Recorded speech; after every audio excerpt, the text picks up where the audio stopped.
后来乡亲啊，继续来看高雄灵雅区一栋民体火烧厝，这个厝主就发现，马上来报警。但是消防员赶到有的时阵，厝主已经死伫咧3楼的便所，规身躯是熏甲乌乌乌。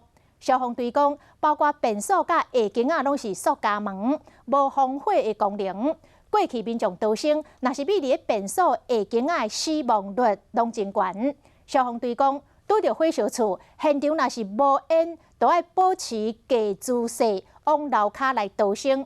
若是无法度走，就要赶紧关门开窗等待救援。若是比伫咧便所下间啊，等于是丧死。透天厝的2楼一直咧呛乌烟，也搁一直呛管到3楼去，情况真危急。遭了爆炸的声音呢？每个民众待救。收到。发生伫车到中昼12点外，高雄灵雅一栋客家对2楼导火烧起来，60岁厝主紧急报案，消防人员出动抢救，最后伫便所发现伊尸体。也不建议躲在浴室或厕所，因为有这些部分它可能门都是属于塑胶门，那它遇到热很容易就烧融。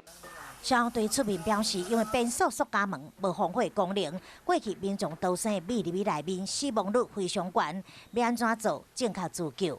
花时间去找湿毛巾的话，其实这个时间是很宝贵的，我们会建议这个时间尽可能的用来逃生。若是火无大，现场也无烟，就要保持低姿势，赶紧向外面走。若是已经过全乌烟啊，就要赶紧就地关门开窗，等待救援。会记得火灾逃生正确的观念，才会当守护自我安全。